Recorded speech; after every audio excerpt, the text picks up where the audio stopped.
Challenging সময়ে বাংলাদেশকে নেতৃত্ব দেওয়ার জন্য প্রধান উপদেষ্টা ইউনূসকে ধন্যবাদ জানিয়েছেন মার্কিন জাতীয় নিরাপত্তা উপদেষ্টা জেক সুলিভান। সোমবার সন্ধ্যায় তাদের দুজনের ফোনালাপে দুদেশের পারস্পরিক স্বার্থ সংশ্লিষ্ট বিষয় উঠে আসে। প্রধান উপদেষ্টার প্রেস উইং জানায়, গত 4.5 মাসে বাংলাদেশের অর্থনীতি ঘুরে দাঁড়াতে শুরু করেছে মন্তব্য করে রাজনৈতিক, নির্বাচন সংক্রান্ত এবং অন্যান্য সংস্কারের অগ্রগতিতে প্রধান উপদেষ্টার প্রশংসা করেছেন সুলিভান। ফোনালাপে দুপক্ষই ধর্ম বর্ণ নির্বিশেষে সব মানুষের অধিকার রক্ষায় প্রতিশ্রুতি ব্যক্ত করেন। দেশের প্রান্তিক পর্যায় পর্যন্ত ছড়িয়ে থাকা সংকট কাটিয়ে উঠতে বাংলাদেশকে মার্কিন সহায়তার জন্য ধন্যবাদ জানান প্রফেসর ইউনূস। অন্তর্বর্তী সরকারের প্রতি সমর্থন পুনর্ব্যক্ত করে জেক সুলিভান একটি সমৃদ্ধ ও গণতান্ত্রিক বাংলাদেশের জন্য যুক্তরাষ্ট্রের সমর্থন অব্যাহত রাখার প্রতিশ্রুতি দেন।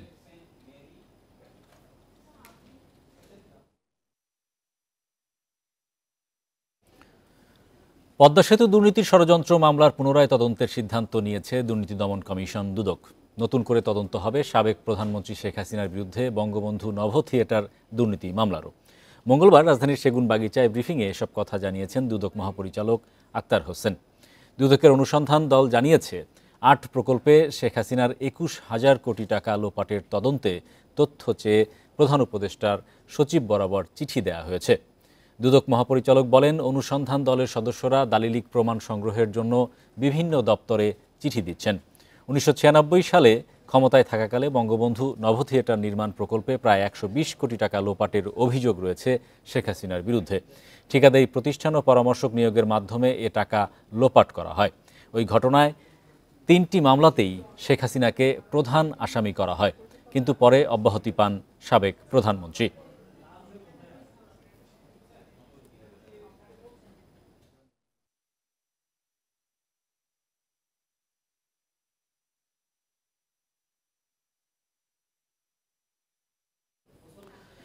সাবেক প্রধানমন্ত্রী শেখ হাসিনা, তার ছেলে সজীব ওয়াজেদ জয়, বোন শেখ রেহানা ও তার মেয়ে ব্রিটিশ মন্ত্রী টিউলিপ সিদ্দিকের দেশে বিদেশে লেনদেনের সব নথি তলব করেছে দুদক।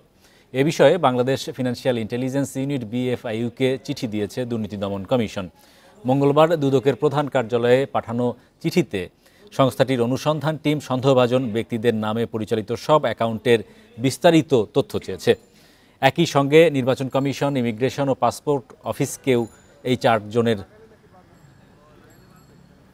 তথ্য তলব করে চিঠি দেওয়া হয়েছে। শিগগিরই আরও কিছু সরকারি বেসরকারি প্রতিষ্ঠানের তাদের নথি তলব করে চিঠি পাঠানো হবে।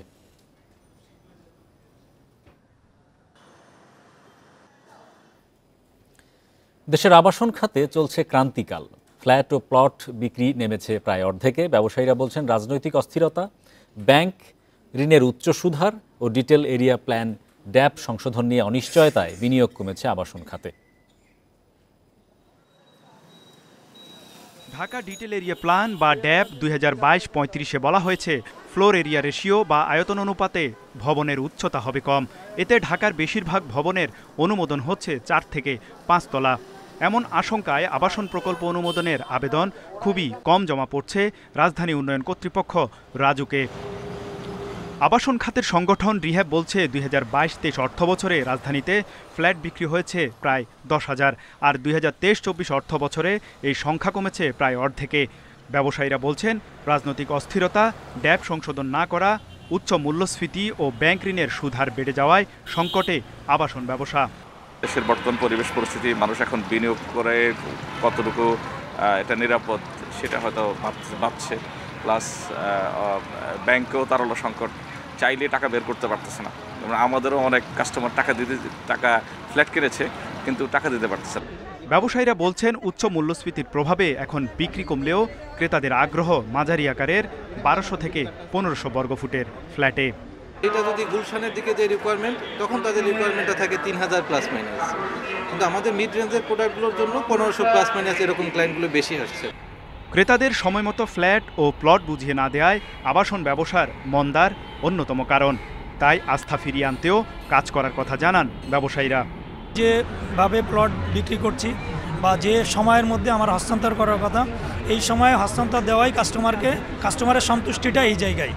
আমরা বেস্ট তৈরি করি এবং করে যাচ্ছি অনেক আগে থেকে। 45 ইয়ার্স আমাদের লং জার্নি, আমরা কখনো কোয়ালিটি কনস্ট্রাকশন করিনি। ড্যাব ও অন্যান্য পরিকল্পনার মাধ্যমে ঢাকাকে বিকেন্দ্রীকরণ করা গেলে যেমন দূর হবে আবাসন সংকট, তেমনি ঘুরে দাঁড়াবে আবাসন খাত, বলছেন ব্যবসায়ীরা।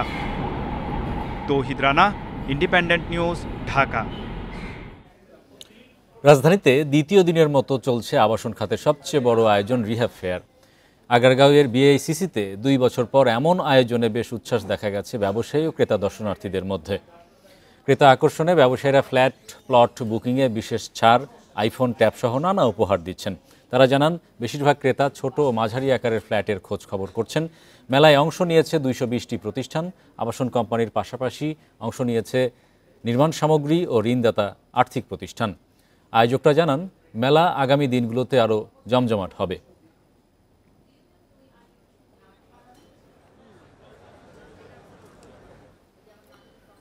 সাবেক খাদ্যমন্ত্রী সাধন চন্দ্রের 65 ব্যাংক অ্যাকাউন্টে সন্দেহজনক 43 কোটি টাকা লেনদেনে সাবেক সচিব ইসমাইল হোসেনের সংশ্লিষ্টতা পেয়েছে দুদক।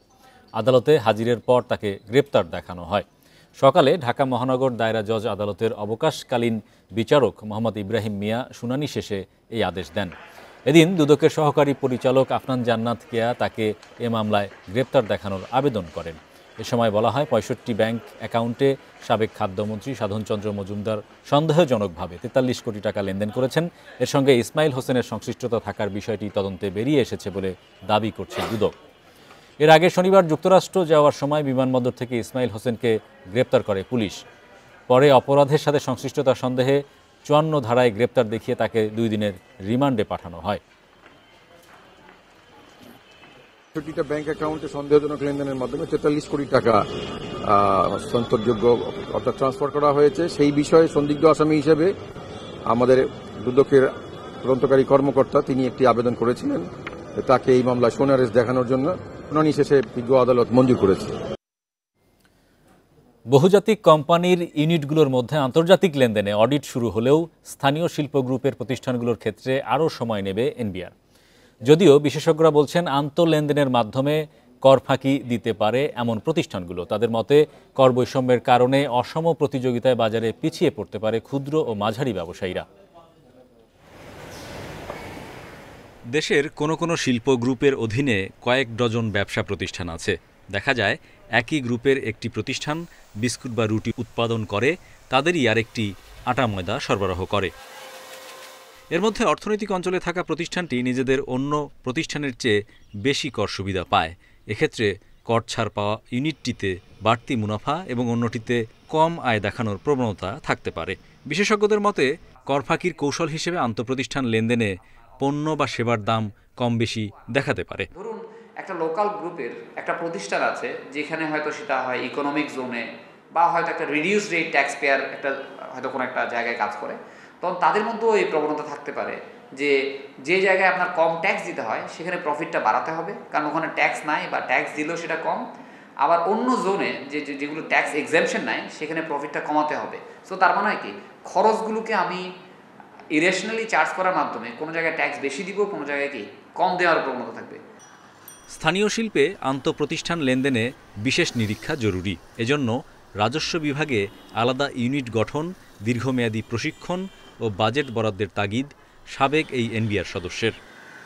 একটা প্রতিষ্ঠান অ্যাসোসিয়েট এন্টারপ্রাইজের মাধ্যমে কর ফাঁকি দিবে এবং বৈষম্যমূলক একটি চলবে, মানে কর প্রশাসন চলবে, আরেকটি প্রতিষ্ঠান ইন্ডিপেন্ডেন্ট ব্যবসা করছে, তাদের কর হার যদি বেড়ে যায়, সেটা আসলে অসমতা তৈরি করবে এবং অসম প্রতিযোগিতার সৃষ্টি করবে।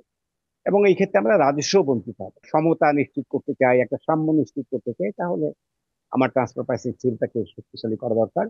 এছাড়া পর্যবেক্ষকরা বলছেন, ট্রান্সফার প্রাইসিং অডিট হয়রানি মুক্ত রাখায় গুরুত্ব দিতে হবে কর প্রশাসনকে। এজন্য আন্তর্জাতিক মান অনুযায়ী নীতিমালা তৈরি ও বাস্তবায়ন জরুরি। Hari Saha, independent news, Dhaka. স্বপ্নের পদ্মা সেতু হয়ে যাত্রা শুরু হলো খুলনা ঢাকা রুটের ট্রেনের। জাহানাবাদ এক্সপ্রেস ভোর 6টায় খুলনা থেকে ছেড়ে 10:30টার দিকে পৌঁছায় ঢাকার কমলাপুর। ট্রেন চলাচল উপলক্ষে এক প্রেস ব্রিফিংয়ে রেল উপদেষ্টা মোহাম্মদ ফাউজুল কবির খান বলেন, অপব্যয়ের কারণেই রেলের দুর্দশা কাটছে না। ব্যয় কমানোর কৌশল গ্রহণ করে রেলের আয় দিয়েই ব্যয় মেটাতে হবে বলে জানান তিনি। ভোর ৬টায় খুলনা ছেড়ে যায় জাহানাবাদ এক্সপ্রেস। প্রথমবারের মতো পদ্মা সেতু পার হয়ে পৌঁছাবে রাজধানী ঢাকায়। ২১২ কিলোমিটার পথ কমায় ঢাকায় যেতে সময় লাগছে মাত্র পৌনে ৪ ঘন্টা। দীর্ঘদিনের প্রত্যাশিত এই রুটে ট্রেন চলাচলে আনন্দিত দক্ষিণাঞ্চলের মানুষ। খুলনা থেকে যাইতে ৭ ঘন্টা লাগতো, তো সেই অনুযায়ী এটা অনেক ভালো করছে। বিশেষ করে যারা অফিস করবে তাদের জন্য এটা খুব ভালো। স্বল্প সময়ের ভিতরে চলে যাবো, এজন্যই ভালো লাগতেছে। কমলাপুরে ৯টা ৪৫-এ আসার কথা থাকলেও কিছু বিলম্বে 10:30টায় কমলাপুরে এসে পৌঁছায় ট্রেন। ট্রেনের সংখ্যা আরও বাড়ানোর জন্য বললেন উচ্ছ্বসিত যাত্রীরা। ৩-৩.৫ ঘন্টায় পৌঁছে যাব বেনাপোল। এটা আসলে আমাদের জন্য মানে একটা খুশির সংবাদই বলা যায়। বেশিরভাগই আমরা বেনাপোল যাচ্ছি ঘোরার জন্য, যেহেতু আমার এখানে ট্রান্সপোর্টের সময় বেঁচে যাচ্ছে, আমি বেশি ঘুরতে পারবো। এর আগে সকালে এই রুটে ট্রেন সেবার উদ্বোধন করেন রেল উপদেষ্টা। অপরিকল্পিতভাবে লাইন ও স্টেশন স্থাপনের কারণে রেলের কাঙ্ক্ষিত সেবা নিশ্চিত করা যায়নি বলেন তিনি। এই ব্যয় যদি কমানো না যায় তাহলে আমাদের যে রেল সেবা দেওয়ার আমাদের প্রত্যাশা সেটা আমরা পূরণ করতে সক্ষম হব না। অনুষ্ঠানে বিশেষ অতিথির বক্তব্যে চীনের রাষ্ট্রদূত বলেন অন্তর্বর্তী সরকারকে সব ধরনের সহায়তা দেবেন তারা। আমরা বাংলাদেশের উন্নয়নে বিশ্বাস করি, আর সব সময়ের মতো বাংলাদেশের অগ্রগতিতে পাশে থাকবে চীন। চলমান এবং ভবিষ্যতের প্রকল্পে চীন সর্বোচ্চ সহযোগিতা করবে বাংলাদেশকে। ঢাকা খুলনা ঢাকা রুটে চালু হওয়া জাহানাবাদ এক্সপ্রেসের আসন সংখ্যা 768টি। পদ্মা সেতু হয়ে ঢাকা বেনাপোল ঢাকা রুটেও চালু হচ্ছে আরেকটি ট্রেন। স্বপ্নের পদ্মা সেতু দিয়ে ঢাকা খুলনা ঢাকা ও ঢাকা বেনাপোল ঢাকায় দুজোড়া ট্রেন চালু করল রেলওয়ে কর্তৃপক্ষ। এতে একদিকে যেমন বাঁচল সময়, অন্যদিকে বাঁচবে খরচও। যাত্রীরা বলছেন ট্রেনের সংখ্যা বাড়ানোর পাশাপাশি নিশ্চিত করতে হবে যাত্রী সেবার মান। Khaled Raihan, independent news, Dhaka. শীত আসলেই দেশ জুড়ে বেড়ে যায় টাঙ্গাইলের তৈরি শাল চাদরের চাহিদা। শাল চাদর তৈরিতে এ সময় ব্যস্ত সময় পার করেন এ শিল্পের সাথে জড়িত মালিক শ্রমিকরা। তবে উদ্বেগ বাড়ছে সুতার মূল্য বৃদ্ধি নিয়ে। অন্যদিকে পুঁজি স্বল্পতায় ভুগছেন এ পেশার সাথে জড়িতরা। তাই সরকারি সহায়তার দাবি করছেন ব্যবসায়ীরা। টাঙ্গাইলের সদর, বাসাইল ও দেলদুয়ারে তৈরি হচ্ছে বাহারি রঙের চাদর। রঙিন সুতোয় তৈরি আকর্ষণীয় ডিজাইনের এসব চাদর মন জয় করেছে নানা বয়সী মানুষের। চাহিদা বেশি থাকায় দম ফেলার সময় নেই কারিগরদের। পুরুষের পাশাপাশি নারী শ্রমিকরা চাদর তৈরি করে পরিবারের জন্য বাড়তি আয় করছেন। এতে তাদের সংসারে এসেছে সচ্ছলতা। তবে নিত্যপণ্যের ঊর্ধ্বমুখী বাজারে মজুরি বাড়ানোর দাবি জানিয়েছেন শ্রমিকরা। বাচ্চা লেখাপড়া করাইছি, মেয়ে বিয়ে দিয়ে দিছি। সারাদিন কাজ করে 400-300 কাজ হয়, মজুরি বাড়ায় না। জিনিসের দাম বাড়া, আমার দাম বাড়ে না। বছরে বোনাস দেয় 1000 টাকা। তাঁত মালিকেরা জানান গত কয়েক বছর চাদরের বাজার বেশ মন্দা গেলেও এ বছর বিক্রি কিছুটা বাড়তি। তবে সুতা ও অন্যান্য উপকরণের মূল্য বৃদ্ধি পাওয়ায় কাঙ্ক্ষিত লাভ হচ্ছে না তাদের। আমাদের স্টকে থাকে মূলত 8-9 মাস চাদর স্টকে থাকে, এরপরে 2 মাস বিক্রি হয় শীতের সিজনে মূলত। আমাদের মূল প্রবলেমটা হচ্ছে কাপড় প্রোডাকশন দিতে গিয়ে আমাদের ক্যাশ ক্যাপিটালের ঘাটতি। ঋণ পাওয়ার সুবিধা সহ এই শিল্পকে টিকিয়ে রাখতে প্রয়োজনীয় পদক্ষেপ নেওয়া হবে বলে জানালেন প্রশাসনের কর্মকর্তারা। শাল তৈরির সঙ্গে যে সকল কারিগররা জড়িত আছে তাদের মূলধনের সংকটের কারণে কাজ করতে সমস্যা হচ্ছে। তা আমরা চেষ্টা করছি জেলা প্রশাসনের পক্ষ থেকে যে তাদের মূলধনের সমস্যা দূর করার জন্য আমরা ইতিমধ্যেই এই সংশ্লিষ্ট মন্ত্রণালয়ের সঙ্গে যোগাযোগ করেছি। বর্তমানে জেলায় প্রায় 5000 মানুষ এই পেশার সাথে জড়িত। Independent news. ব্যক্তিশ্রেণী ও প্রাতিষ্ঠানিক করদাতাদের বার্ষিক আয়কর বিবরণী বা রিটার্ন জমা দেওয়ার সময় আবারও বাড়ানো হয়েছে। মঙ্গলবার জাতীয় রাজস্ব বোর্ড এনবিআর এক প্রজ্ঞাপনে এ তথ্য জানায়। অনলাইন ও অফলাইন উভয় ক্ষেত্রেই এই নতুন সময়সীমা কার্যকর হবে। এনবিআর জানিয়েছে রিটার্ন দাখিলের সময় বাড়ানোর জন্য বিভিন্ন পেশার করদাতাদের পক্ষ থেকে অনুরোধ জানানো হয়। সেই অনুরোধে সাড়া দিয়ে রিটার্ন জমা দেওয়ার সময় 31 জানুয়ারি পর্যন্ত বাড়ানোর সিদ্ধান্ত নেওয়া হয়েছে। এছাড়া প্রাতিষ্ঠানিক করদাতাদের জন্য আয়কর রিটার্ন জমা দেওয়ার সময় নির্ধারিত করা হয়েছে 15 ফেব্রুয়ারি পর্যন্ত। এর আগে গত 23-24 করবর্ষে 31 জানুয়ারি পর্যন্ত ব্যক্তি করদাতাদের রিটার্ন জমা দেওয়ার সময় বাড়ানো হয়েছিল। এরই মধ্যে 3,75,000 করদাতা অনলাইনে ই রিটার্ন দাখিল করেছেন। সাধারণত 30 নভেম্বর পর্যন্ত রিটার্ন দাখিলের সময় নির্ধারিত থাকে। টানা 3 কার্যদিবস ঢাকা স্টক এক্সচেঞ্জের সূচক হারালো। সপ্তাহের তৃতীয় কার্যদিবসে লেনদেন নেমেছে 300 কোটির নিচে। মঙ্গলবার ডিএসইতে লেনদেন হয় 275 কোটি 76 লাখ টাকা। প্রধান সূচক ডিএসইএক্স 1 পয়েন্ট কমে দাঁড়িয়েছে 5169 পয়েন্টে। হাতবদল হওয়া 395 কোম্পানির মধ্যে দর বেড়েছে 150টির, কমেছে 159টির এবং অপরিবর্তিত ছিল 86টি শেয়ার ও মিউচুয়াল ফান্ডের দর। সবচেয়ে বেশি লেনদেন হওয়া প্রতিষ্ঠানের তালিকায় প্রথম ওরিয়ন ইনফিউশন, আর দরবৃদ্ধির শীর্ষে ছিল খুলনা প্রিন্টিং। অন্যদিকে চট্টগ্রাম স্টক এক্সচেঞ্জের সার্বিক সূচক বেড়েছে 34.59 পয়েন্ট। লেনদেন হয় 13 কোটি 92 লাখ টাকার শেয়ার।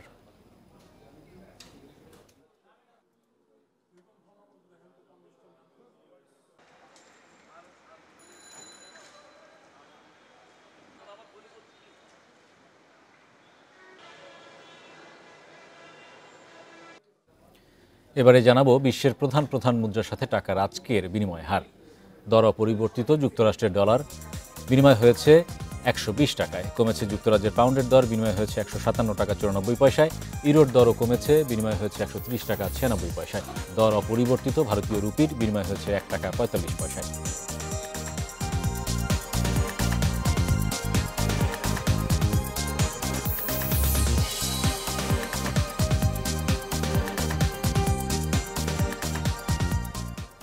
এই ছিল আজকের অর্থনীতি সারাদিনে। ইন্ডিপেন্ডেন্ট টেলিভিশনের সব খবর জানতে চোখ রাখুন ফেসবুক, ইউটিউব এবং এক্সে। আমন্ত্রণ আমাদের পরের আয়োজনে।